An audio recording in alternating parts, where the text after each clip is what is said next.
Bienvenidos a todos, a todos. Realmente nosotros dignificamos muchas cosas con nuestras palabras y nuestros actos, pero hay alguien que merece ser exaltado y ese es el Señor Jesús, por esa obra que hizo en la cruz, por haber cambiado nuestras vidas, por haber marcado un antes y un después, por ser nuestro Señor, por ser nuestro Rey, por ser la fortaleza de nuestra vida, por ser aquel que cumple sus promesas y que no es como cada uno de nosotros que decimos que vamos a hacer muchas cosas y después no las hacemos. Gracias, gracias porque Él levanta al caído, porque Él levanta al frustrado, Él levanta a aquel que es decepcionado, aquel que está dolido. Y a veces está dolido, decepcionado, está frustrado por otros seres humanos. Por eso decía recién yo, Él no es como nosotros. Él cumple sus promesas y Él es fiel. Amén. Bueno, yo me voy a ir acercando cada vez más y más para poder mirarlos. Hay algo que me gusta cuando yo hablo y es mirarlos a los ojos. Amén, de huir de aquel aire fresco. En esta tarde vamos a hablar, vamos a terminar con esta serie de mensajes que tienen que ver con el llamado. Y este mensaje se titula Llamados a reconciliar. Si yo les preguntara qué es lo que significa la palabra de reconciliar, ustedes muy fácilmente me dirían que es restaurar, restablecer una relación que puede estar rota.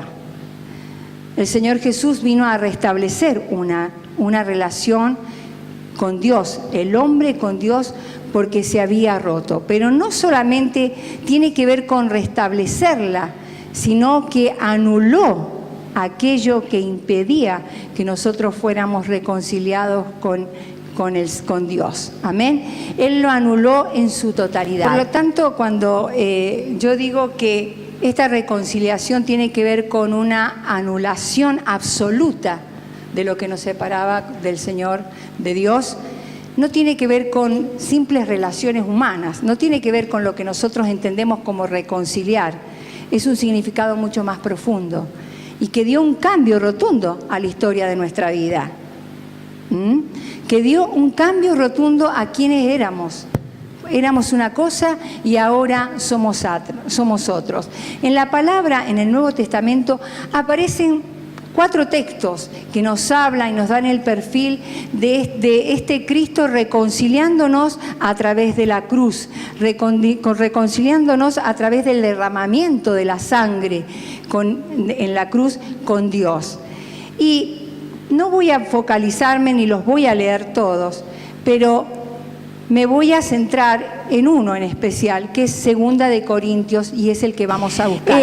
Otros textos son Romanos 5:10, donde dice que siendo enemigos fuimos reconciliados con Cristo, fuimos reconciliados con Dios por medio de Cristo. Otro es Efesios. Otro es Colosenses, que me gusta mucho porque Colosenses 1:19 dice que fue la voluntad, por hablar rápido se me traba la lengua, que fue la voluntad de Dios que habitase en Él toda la plenitud. Y dice, para reconciliar en Él consigo todas las cosas. Esa enemistad que tenía el hombre con Dios. Fue la voluntad del Padre que habitase en Él toda la plenitud, para reconciliar en Él, ¿en quién? En Jesucristo, todas las cosas, las que están en el cielo y las que están en la tierra, y establecer la paz mediante la muerte de cruz. Y esto parece muy teológico y parece muy por ahí difícil de comprender, pero esto es realmente lo que marcó la historia de nuestra vida, porque cada uno de nosotros podemos decir con total certeza de que si bien no somos ese llamado a ser imagen de Cristo totalmente, podemos decir que nuestra vida ha ido cambiando. Hemos ido viendo cómo la madurez cristiana es un proceso, cómo vamos a ir alcanzando todas las cosas a través de experiencias espirituales que nos van a marcar, que no son fáciles, porque muchas veces teniendo el conocimiento y entendiendo esto que yo estoy diciendo, como entendiendo que el Señor nos llama a hacer lo bueno y entendiéndolo no lo podemos hacer, porque necesitamos de tiempo, necesitamos de procesos para poder alcanzar y lograrlo. Es más, di el ejemplo en un momento, decimos que vamos a perdonar o entendemos lo que dice el perdón, pero llevarlo a cabo cuesta mucho. Estos misterios y estos llamados son procesos en nuestra vida. No es fácil llegar a ser como el Señor Jesús. No es fácil entender el llamado a pertenecer al cuerpo de Cristo. No es fácil entender el llamado a ser de bendición para otros. Pero todos estos llamados, como el que vamos a ver hoy día, que es el llamado a reconciliarnos, a reconciliar. Nosotros nos reconciliamos con Dios y nuestro llamado es llevar a los hombres que no conocen a Cristo a que se reconcilien con Dios. Esto no es fácil, todo esto es un llamado, por eso por ahí podemos escuchar la palabra y entender y decir, pero esto para mí y para vos es la palabra de Dios, que se debe cumplir en tu vida, que tiene un proceso, que no lo logramos de un día para el otro, pero que tenemos que llevar a la práctica, que tenemos que tratar de alcanzar. El llamado a reconciliar. El mundo está lleno de conflictos, nuestras relaciones están llenas de desuniones, nuestras relaciones están marcadas por divisiones porque pensamos diferente y esto crea conflictos, esto crea que tengamos peleas en nuestra familia, peleas en nuestro trabajo, divisiones, desuniones en la sociedad, en el mundo entero. Esto es algo real y lo entendemos, ¿verdad? Pero la voluntad de Dios es que nosotros vivamos en paz. La voluntad de Dios es que nosotros aprendamos a vivir felices en medio de todo lo que nos puede pasar, que conozcamos lo que es la verdadera paz. Cristo se llamó y se dijo que Él era la paz. Entonces, dice la palabra que justificados pues por la fe en Cristo, tenemos paz para con Dios por medio de nuestro Señor Jesucristo. Entonces somos llamados a ser unos. Y di este ejemplo porque la reconciliación tiene que ver con que el Señor nos ha llamado a este misterio de la reconciliación, a traer el hombre hacia Dios. Y nos llama a ser unos con los otros. Y nosotros no tenemos esta mirada. Por ahí, ya lo vamos a ir viendo, somos muy selectivos. Déjeme leerle 2 de Corintios. El amor de Cristo lo podríamos leer a partir del versículo 11, pero yo lo voy a leer a partir del versículo 14, porque es a partir de ahí donde vamos a marcar los puntos que vamos a ver. El amor de Cristo nos obliga porque estamos convencidos de que uno murió por todos y por consiguiente todos murieron. Él murió por todos, para los que vivan, ya no vivan para sí, sino para el que murió por ellos y fue resucitado. Él murió por todos, para que ya no vivamos para nosotros, sino que vivamos para aquel que murió por cada uno de nosotros. Así que de ahora en adelante, no consideremos a nadie según criterios meramente humanos, porque antes conocimos a Cristo de esta manera, ya no lo conocemos así. Por lo tanto, si alguno está en Cristo, es una nueva creación. La Reina Valera somos nueva criatura. Las cosas viejas pasaron, todas son hechas nuevas. Versión internacional. Por lo tanto, si alguno está en Cristo, es una nueva creación. Lo viejo ha pasado, ha llegado ya lo nuevo. Todo esto proviene de Dios. ¿Por medio de quién? De Cristo, que nos reconcilió consigo mismo y nos dio el ministerio de la reconciliación. Esto es que en Cristo Dios estaba reconciliando al mundo consigo mismo, no tomándole en cuenta sus pecados y encargándonos a nosotros, a usted, a mí, el mensaje de la reconciliación. Así que somos embajadores de Cristo, como si Dios los exhortara a ustedes por medio de nosotros. En nombre de Cristo les rogamos que se reconcilien con Dios. Bien, vamos a ir desglosando estos versículos. Vamos a ver que el primer llamado, este llamado a la reconciliación, no se da, no tiene mejor dicho, su fundamento en el primer llamado a ser amados por Dios. ¿Lo estás colocando? Es un llamado sustentado por el primer llamado a ser amados. El amor de Cristo nos obliga, porque estamos convencidos de que uno murió por todos y por consiguiente todos murieron. ¿Qué significa esto? Se lo voy a explicar como recién se lo dije. Usted no puede ser llamado a ser a imagen del Señor Jesucristo, no puede ser llamado a pertenecer, no puede ser llamado a ser de bendición, no puede ser llamado a reconciliar a Dios con otros hombres si primero usted no entiende que es el amor de Dios el que provoca y el que sustenta todas estas cosas, porque humanamente nosotros seríamos capaces. Y es así, como hemos visto a través de los distintos mensajes, que nos cuesta mucho entender que Dios nos ama. Nos cuesta mucho entender que nos ama sin condiciones, porque nosotros no amamos así. Nosotros siempre esperamos algo a cambio. Nosotros siempre necesitamos o determinamos que las personas que vamos a amar deben ser de tal o cual manera, cuando Dios no nos ama así. Dios nos ama sin condiciones. Ese es el amor de Dios. Por eso es que este llamado está sustentado y lo tenemos que entender desde este amor que Dios tiene por cada uno de nosotros. Déjeme decirle que Pablo tuvo un antes y un después. Pablo hubo un momento en que creía que estaba haciendo la verdad, como muchos del mundo creen, que dicen y predican la verdad.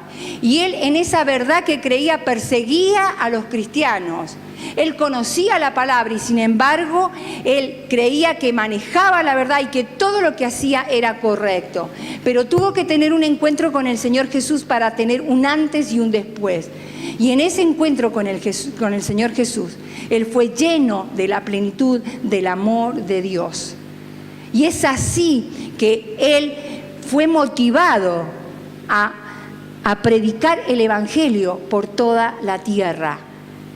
Por eso dice Pablo, el amor de Cristo nos obliga. Por eso es necesario que entendamos este amor, porque yo no voy a evangelizar y voy a llevar la palabra porque quiero que esta iglesia esté llena o porque quiero evangelizar respetando un programa o porque quiero tener ministerios florecientes. Esa es la motivación incorrecta.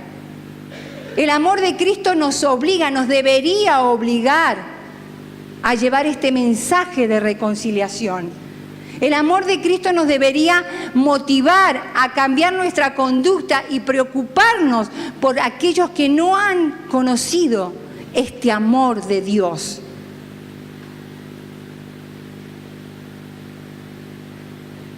Y ¿saben qué? Yo por ahí, cuando hablo, y lo hago por mí y lo digo para mí, trato de siempre reconocer mis propias debilidades, de reconocer quién soy, de reconocer los momentos en que me he visto flaquear, como usted tiene que hacerlo. Porque cuando usted está bien, cuando usted está fuerte, cuando nada le pasa,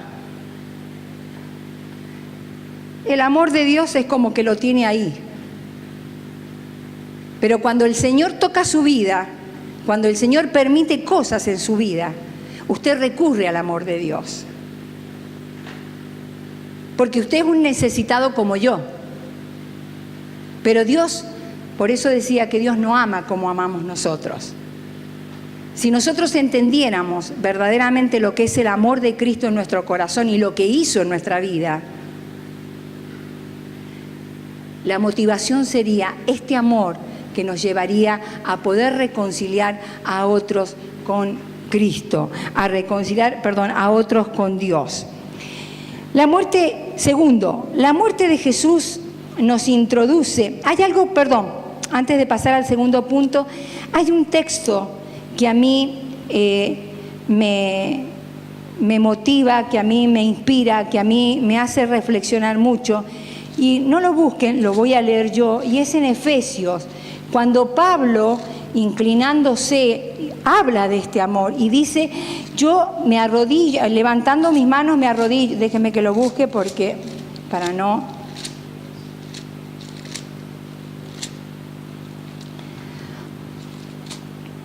Por esta causa doblo mis rodillas ante el Padre de nuestro Señor Jesucristo, de quien toma nombre toda familia en los cielos y en la tierra, para que os dé a usted, a mí, conforme a las riquezas de su gloria, el ser fortalecidos con poder, ¿dónde? En el hombre interior, por su espíritu, para que habite Cristo por la fe en vuestros corazones, a fin de que, arraigados y cimentados en el amor, seamos capaces de comprender con todos los santos cuál sea la anchura, la longitud, la profundidad, la altura, y conocer el amor de Dios que excede todo lo que te puedas imaginar, que excede tu inteligencia, tu conocimiento, aún de los que quieran sentirse intelectuales. El amor de Dios excede todo conocimiento. Para que seáis llenos ¿de qué? De la plenitud de Dios. Y debemos reconocer que nos cuesta entender el amor de Dios. Pero como yo les dije al principio, estamos en un proceso. Estamos cambiando. Estamos siendo transformados por su Espíritu para que esto cada día sea más fuerte en nuestras vidas. Amén.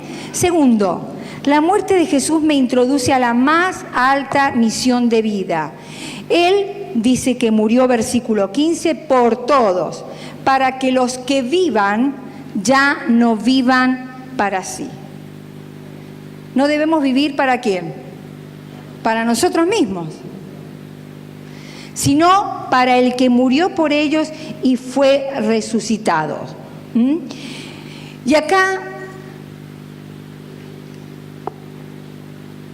debemos reconocer que es muy difícil no vivir para uno, porque aún queriendo no hacerlo, lo hacemos, porque nos levantamos en la mañana y lo primero que decimos: Señor, bendecime, Señor, ayúdame, Señor, necesito que hoy me guíes, necesito, que no está mal que le pidamos que Él nos guíe, que nos ayude, pero siempre las peticiones de ayuda, de ser bendecidos, tienen que ver con egoísmos personales. No tienen que ver con el otro, no tienen que ver con este ministerio de poder reconciliar, de poder llevar a otros a que tengan a este Dios grande en su corazón, a que conozcan este poder del Evangelio. Son ambiciones egoístas. Entonces,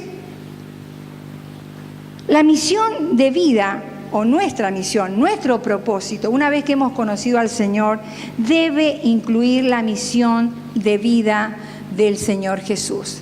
Y ¿saben qué? Acá hay una parte donde Jesús oraba antes de ser entregado, y Él se dirigió a su Padre y dice que levantando las manos al cielo, le dijo: la hora ha llegado, hablando con su Padre, la hora ha llegado, Padre, glorifícame para que yo te glorifique a ti. Me diste potestad sobre toda carne, para que nosotros recibamos la vida eterna. Y Él explica qué es lo que es la vida eterna. Que te conozcan a ti, el único Dios verdadero, y que conozcan a Jesucristo, a quien vos has enviado. Y sigue diciendo a través de la oración: yo les he dado tu palabra, santifícalos en la verdad, tu palabra es la verdad. Así como vos me enviaste al mundo, le decía él al Padre, yo los he enviado al mundo. ¿A quién? En ese momento que oraba eran sus discípulos, pero Él nos ha enviado a nosotros, aquellos que hemos creído, nos ha enviado al mundo. ¿Para qué? Para que seamos uno, para que seamos perfectos en unidad, para que los de afuera, para aquellos que no han alcanzado la salvación, crean a través de nuestras palabras, a través de lo que predicamos, a través de lo que decimos. Por eso es que está hablando del ministerio de la reconciliación, de un servicio que tenés vos y que tengo yo, para que otros conozcan lo que vos has hecho, para que sepan que yo soy uno contigo, para que sean unos, para que sean perfectos en unidad, para que sepa el mundo que tú me enviaste, para que sepa el mundo que tú me has amado, que lo has amado a ellos como me has amado a mí. Esa era la oración del Señor Jesús. Y yo no le estoy diciendo que usted cambie la oración, porque vamos a tender a pedir siempre por nosotros, pero debemos aprender a orar y pedirle al Señor para que nos sorprendamos de cómo Dios actúa de rápido cuando oramos de acuerdo a su voluntad, de que Él pueda, en el día cuando yo me levanto, poner a alguien y colaborar con Dios para llevarles a otros la palabra, para reconciliar a otros que están desconectados, que la vida les va y les viene como cualquier cosa, que conozcan este evangelio de poder, porque es un evangelio de poder. No es cualquier cosa. Que su vida esté apagada, que usted lo crea o no, no tiene que ver con lo que es la verdad.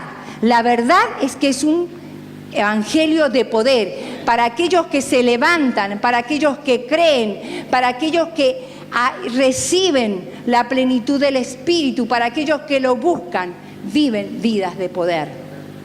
No vidas sin problemas, vida de poder en medio de los problemas. Amén. A Dios, ¿por qué el Señor Pablo decía, ya no vivan para sí? Porque a Dios le importan las personas. ¿Y cuáles personas? Todas las personas. Y acá hay algo muy motivador para nuestras vidas. Nosotros somos selectivos. Y yo me veía en esto, ¿no? Somos selectivos. Mira, aquel es un vago, aquel es un ladrón, este es un irresponsable, aquel es un corrupto. Nosotros hablamos así,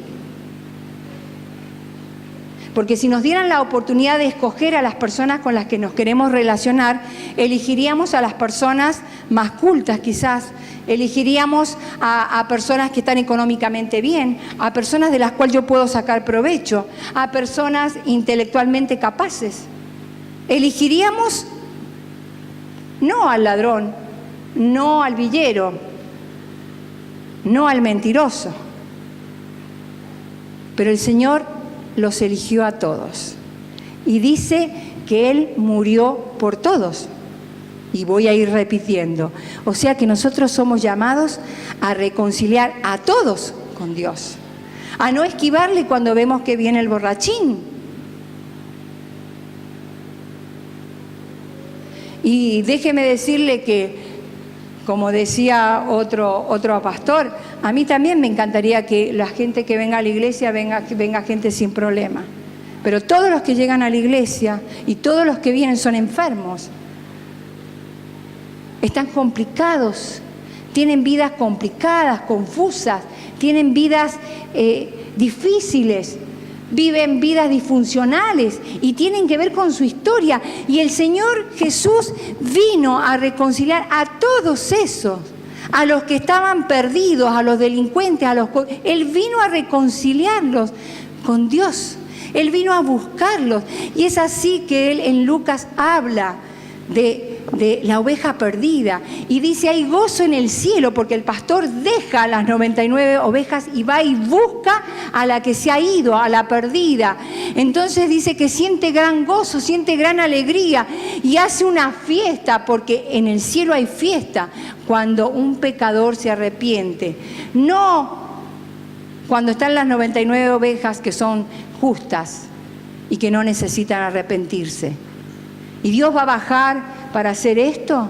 Él ya lo hizo de una vez y para siempre. Y nos ha dado este ministerio a nosotros, a que podamos empezar a despojarnos de esta vida egoísta en la que nosotros solamente pensamos en nosotros, a que aprendamos a conocer el verdadero gozo de bendecir a otras personas. Porque aquello que no somos capaces de dar, aquello que no somos capaces de transmitir, se seca y se muere. Es como el agua estancada, necesita fluir. Y nosotros tenemos que fluir en el poder del Espíritu Santo. Nosotros tenemos que fluir en la gracia de Dios para poder bendecir, para poder abrir el cerebro de aquellos que están cegados en el entendimiento, de aquellos que tienen duro el corazón, de aquellos que no necesitan o dicen no necesitar de Dios, aquellos que creen que tienen la vida resuelta.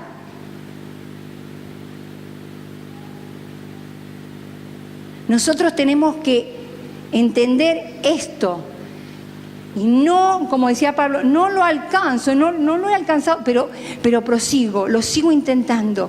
Tengo primero que entenderlo, tengo que primero saber que es mi deber, que es mi obligación, que es mi responsabilidad. La mujer que perdió la moneda, prendió la luz, empezó a barrer la casa, dice que empezó a sacar todo y cuando encontró también hizo una fiesta. El hijo pródigo, tenemos la parábola del hijo pródigo, donde dice que el padre cuando vio regresar a su hijo, ¿qué es lo que hizo?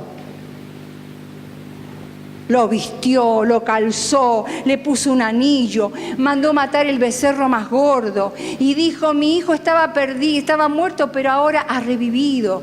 Mi hijo se había perdido, pero ahora lo he hallado. Pero por ahí nosotros somos tan cortos y vivimos tanto para nosotros mismos que pasamos ante la necesidad del otro sin poder darnos cuenta. Pero queremos que cuando nos pasa algo, todo funcione a nuestro alrededor. Vivimos tan despreocupados del otro, tan alejados a veces de la necesidad del otro.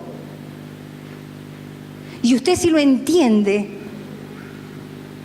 y sabe que le cuesta, va a tener que ir determinándose cada día. Empezando por esa oración, Señor, ¿en qué yo puedo colaborar hoy día para tu reino? ¿Cómo puedo hoy día hacer tu voluntad esta de ser un embajador tuyo y reconciliar a aquellos que están perdidos contigo? Y déjeme decir que las palabras no caen a saco roto. Dios escucha y le va a poner personas.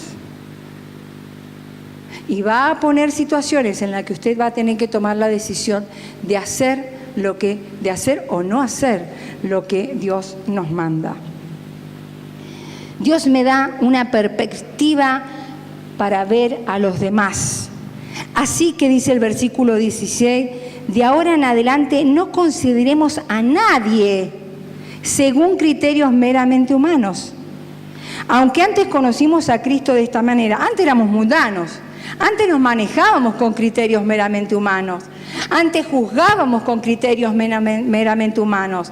Antes discriminábamos. Antes hacíamos cosas que tenían que ver con nuestra humanidad. Pero cuando llegó Cristo a nuestro corazón tiene que haber un cambio. Hubo un cambio. ¿Qué es lo que hace? Acá hay dos preguntas. ¿Qué es lo que hace que vos consideres a una persona valiosa?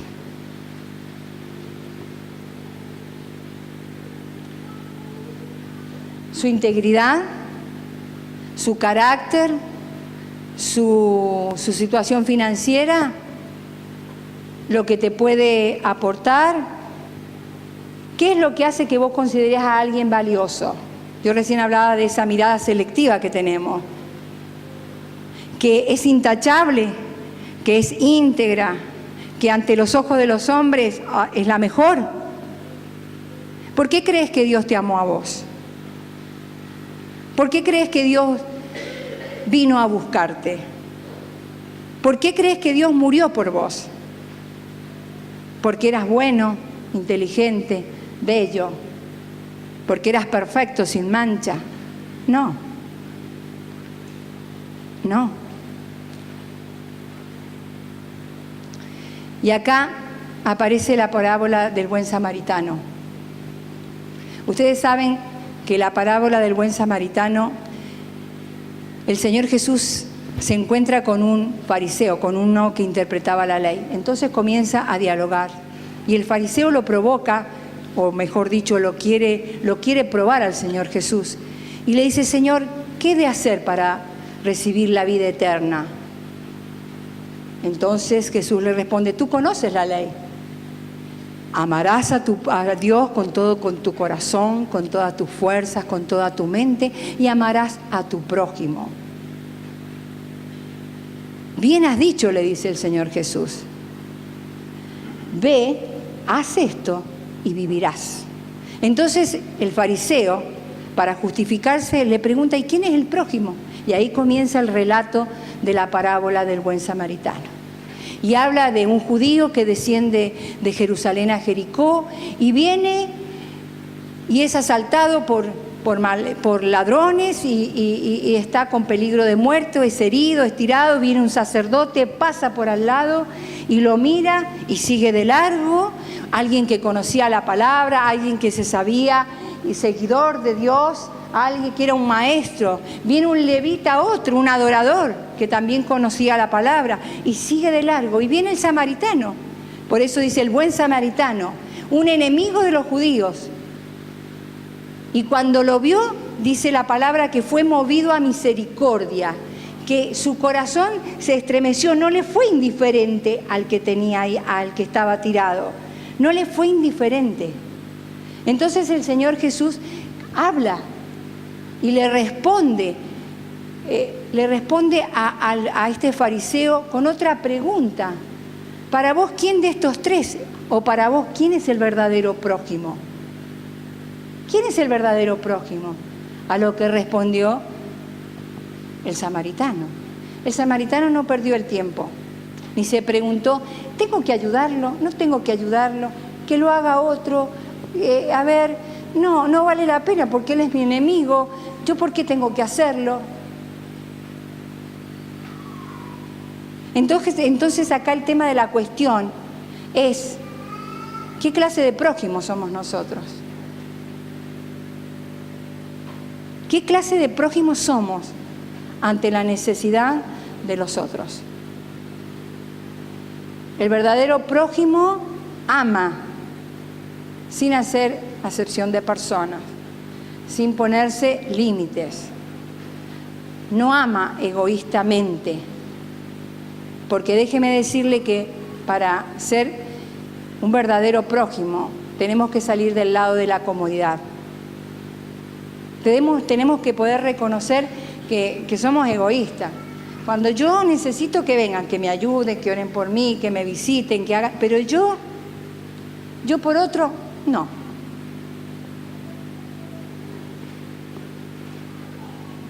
Y estás viendo que hay necesidad en tu trabajo, estás viendo que hay necesidad en tu propia casa, estás viendo que hay necesidad en la calle, estás viendo que hay necesidad con tu vecino, pero es su vida, a mí no me importa. Cada uno que haga lo que quiera. Mientras yo esté bien, mientras yo logre lo que quiero, no me vengan, no me molesten, no quiero que me roben mi paz. Y encontramos esas personas que son individualistas, que viven para sí, que nunca tienen una palabra para darle a alguien, que siempre están pidiendo y que siempre focalizan su vida en el yo.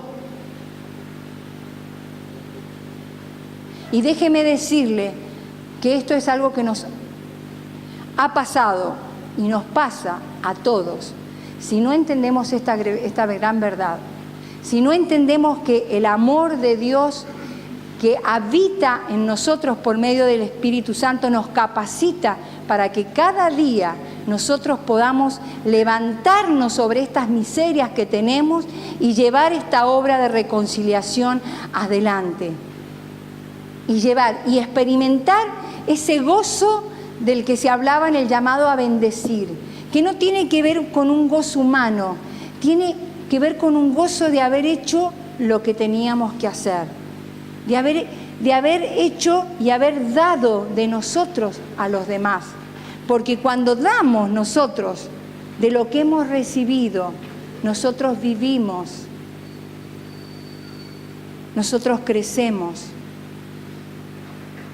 ¿Me sigue?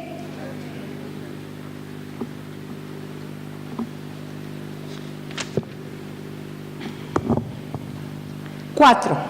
La transformación de mi carácter puede ser el puente más importante para acercarme a otros. Versículo 17. Por lo tanto, si alguno está en Cristo, es una nueva creación. Lo viejo ha pasado, ha llegado ya lo nuevo. Otra versión dice, están siendo hechas nuevas. ¿Por qué? Porque nos encontramos en un proceso. Nos encontramos en un proceso. Déjeme decirle que nosotros somos espejos. Nosotros somos personas que deberíamos ser la máxima influencia. ¿Por qué? Porque nuestra vida es transparente. Porque nuestra vida está lejos de las hipocresías, porque no hablamos y predicamos la palabra, sino la llevamos a nuestra vida, porque hemos entendido y somos movidos por este amor que nos obliga a poder bendecir, a poder mirar al otro con la mirada que tiene Jesús del otro, no esa mirada selectiva. Entonces por ahí las personas y por donde nosotros nos movemos, como decíamos en otra oportunidad, habla de Dios. Mira el carácter que tiene. Es un idiota, es un falso, es un hipócrita. No podemos influenciar, no podemos ser de máxima influencia si realmente nosotros no somos reales. No vivimos vidas transparentes. Hay un cuadro, por favor, si me lo podés colocar, Martín, en el cual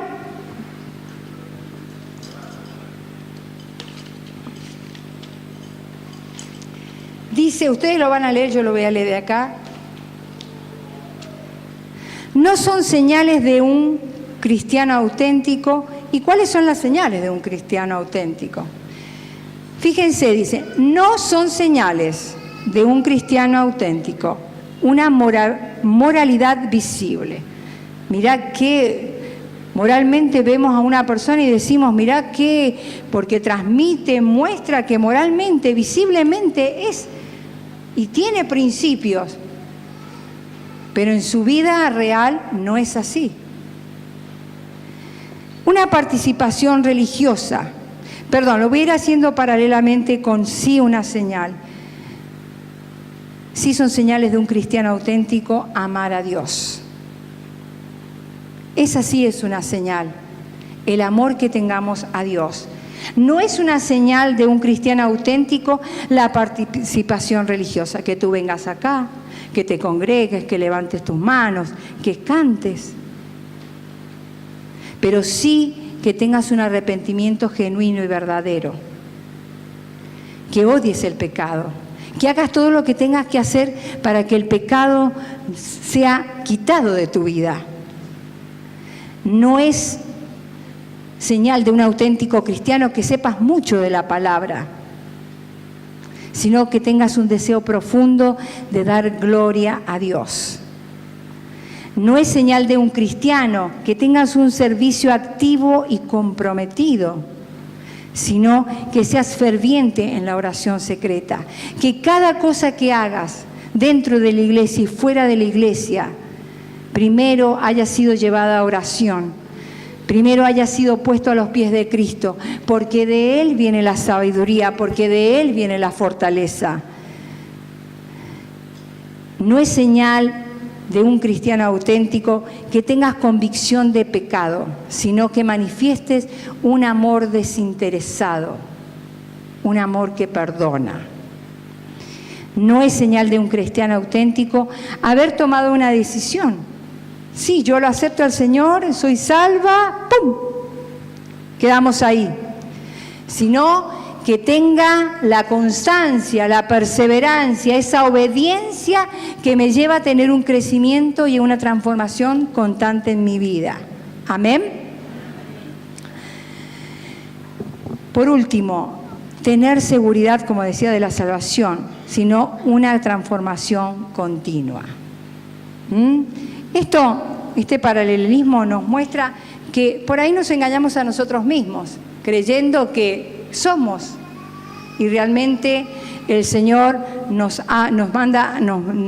manda a desarrollar un verdadero carácter, un genuino carácter que incluye nuestra conducta, que requiere de autodisciplina, que requiere de determinación, que requiere del deseo de tu corazón por ese amor y por esa gratitud que tenés hacia Dios, el poder cambiar el rumbo de tu vida, el poder ser eso que Él te ha llamado. Y en este caso estamos hablando de poder llevar el mensaje a otros, para que otros conozcan a Dios.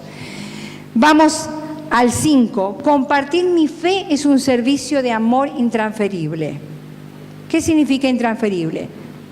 Yo no puedo decirte, Nina, que vos hables de mi conversión, que vos hables de mi fe, porque es mi responsabilidad y es tu responsabilidad. Es un servicio de amor de cada uno de nosotros, de contar lo que nos ha pasado, de hablar de la palabra de Dios, de decir cómo nuestra vida cambió.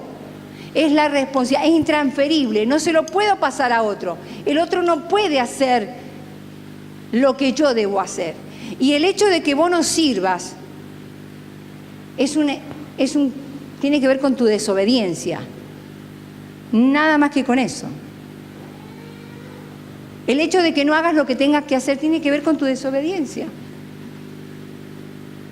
Por eso es un servicio, este servicio es algo que debo hacerlo y no lo puedo transferir a otro. Ya vamos terminando. La reconciliación no es una simple experiencia emocional, sino que tiene un mensaje incuestionable. Versículo 19, esto es que en Cristo Dios estaba reconciliando al mundo consigo mismo, no tomándole en cuenta sus pecados y encargándonos a nosotros. ¿Qué nos encargó? El mensaje de la reconciliación. ¿Qué es lo que es el mensaje de la reconciliación? No es una experiencia emocional, sino que tiene que ver con un servicio, con un ministerio.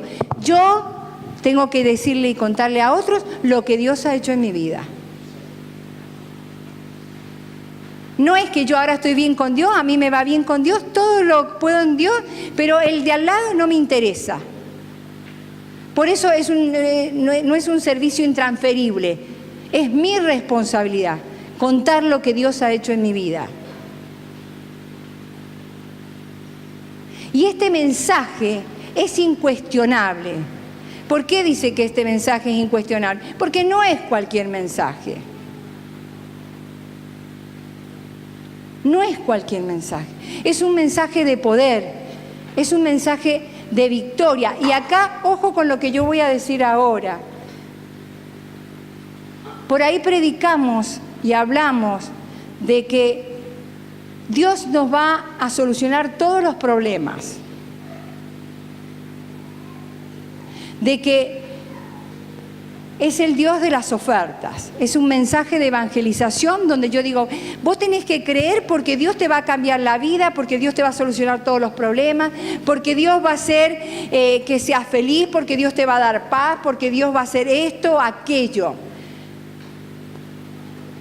O otros predican el mensaje de la algo que tiene que ver con que Dios va a venir a sanar tu vida, tiene que ver con lo humano, Dios va a hacer que tus sueños se hagan realidad.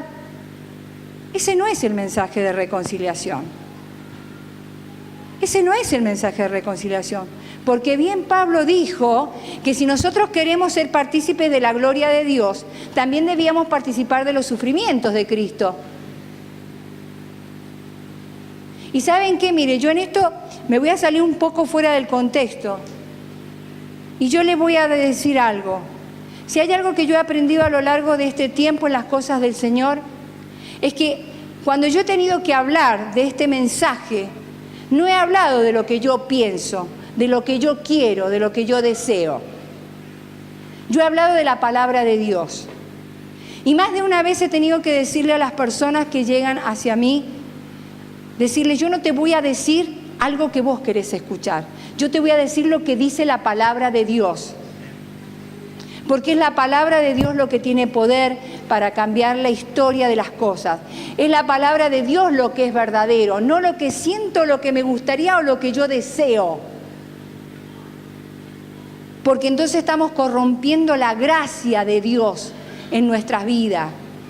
El Señor Jesús, cuando era niño, dice que Él crecía y su espíritu se fortalecía y Él crecía en sabiduría y la gracia de Dios estaba con Él. Todas las cosas que necesitas, o por ahí vos pensás que necesitas muchas cosas y no tienen que ver con lo que vos pensás. Por ahí vos necesitas lo mismo que necesitaba Jesús cuando estaba creciendo. Necesitas que tu espíritu sea fortalecido. Necesitas sabiduría de Dios. Necesitas de la gracia de Dios para que abunde en tu vida.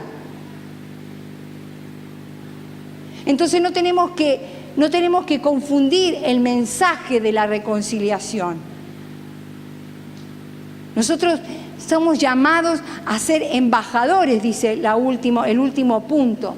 Somos llamados a ser embajadores. Y yo pensaba, un embajador en la Argentina, que puede estar en Estados Unidos, le pagan. Le pagan por irse afuera. Le pagan por representar a la Argentina. A nosotros por ser embajadores no nos van a pagar. Al contrario, vamos a tener que pagar un precio. ¿Cuál es el precio que tenemos que pagar? El de alinearnos a la voluntad de Dios, de abrirle la puerta de nuestra casa para predicar el Evangelio, el dar nuestro dinero para que la obra de Dios se multiplique, para mantener a un misionero. Porque ahí se habla de nosotros con ese perfil de embajadores. Somos los representantes de Dios. Somos instrumentos de Dios. ¿Para qué? Para vivir una vida egoísta, para recibir todo lo que por ahí nos... no quiero decir que malos maestros, pero por ahí cuando hablan de Dios con el fin de traer al pecador y que se conviertan y que conozcan al Señor, no. Sí, el Señor cambia nuestra vida. El Señor la cambió y nos ha prometido una vida de victoria. Nos ha prometido una buena vida. Pero una vida, como decía Pablo, vamos a ser partícipes de la gloria, también vamos a ser partícipes de los sufrimientos. Vamos a tener que doblegar nuestra carne, vamos a tener que hacer cosas que nos sacan de nuestro egoísmo personal para pensar en el otro, para mirar al otro, para detenernos en la vida del otro, para bendecirlos y llevarles un mensaje de salvación poderoso. Por eso tenemos que pagar un precio. Tenemos que salir del lado de la comodidad. En este caso, los embajadores salen de su país y se van a otro lugar. Nosotros no vamos a salir de nuestro país, pero vamos a salir de ese estado de comodidad, de ese estado egoísta, para poder llevar y bendecir la vida de otras personas. Debemos entender, y yo voy a volver a lo primero, debemos entender que nosotros no podemos hacer nada, no podemos ser, no podemos tener nada si no fuera por la gracia de Dios. No podemos vivir vidas independientes. No podemos esperar que nos pasen cosas en la vida para darnos cuenta que necesitamos a Dios en nuestro corazón. No podemos menospreciar el amor de Dios, porque es el amor de Dios el que cambia la historia de nuestra vida. No podemos devalorizar la muerte de la cruz, porque Él murió por todos, para que no nos sirvamos a nosotros mismos, sino para que le sirvamos a Él, para que lo glorifiquemos a Él a través de nuestros actos, porque dice la palabra que somos su hechura, hemos sido creados en Cristo Jesús para hacer buenas obras, esas que Dios preparó de antemano. Vale la pena pagar el precio, hermanos. Más allá del placer que te puede provocar o me puede provocar a mí el predicar su palabra, en este caso mi ministerio, el que te pueda provocar el compartir o charlar con un hermano, el que te pueda provocar tocar un instrumento. El mensaje de la reconciliación no tiene que ver solamente con eso. No tiene que ver con que conozcas acerca del Señor, sino que lo ames con profundo amor. Que tu vida esté arraigada y cimentada en el amor de Cristo, para que tu interior sea fortalecido. Y yo le pido a Dios, no solamente por mi vida, sino por la vida de cada uno de ustedes, para que los ayude a salir de ese estado de comodidad. Los ayuden a mirar con los ojos que mira Jesús al hombre, al ser humano. A no repudiar, a no desechar, sino a animarnos a llevar este mensaje de paz, este mensaje de amor, este mensaje que cambia la historia y cambió la historia de la humanidad. No dejes que tu corazón se endurezca. No dejes que la duda venga a tu vida. No dejes que las cosas que pasen cieguen tu entendimiento.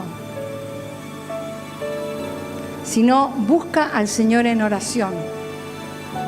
Ve al Señor en oración. Señor, yo aquí estoy. Yo quiero hacer lo mejor. Yo quiero hacer tu voluntad. Y para eso me despojo de quién soy. Porque a veces no puedo conmigo misma. Señor, no puedo con lo que soy. Me fluye mi egoísmo, me fluyen mis ambiciones personales, fluye en mí mi comodidad, fluye en mí el deseo de hacer aquello que me hace bien. Señor, sácame de este estado. Porque quiero trabajar para tu reino. Porque quiero cumplir este propósito en mi vida. Porque quiero disfrutar del verdadero gozo de saber lo que es servirte y hacer lo correcto. Y cuando usted pueda salir de usted, como ese dicho que decimos tantas veces, Señor, si buscamos primeramente las cosas de su reino, todo lo demás va a ser añadido. Porque Dios es un Dios que nos ama. Diga, Dios me ama. Dios me ama, sobrenaturalmente me ama. Y Él va a ser la fortaleza y la ayuda que yo necesito para poder hacer su voluntad en esta tierra. Pero no solo su voluntad, sino Él va a bendecir mi vida. Amén.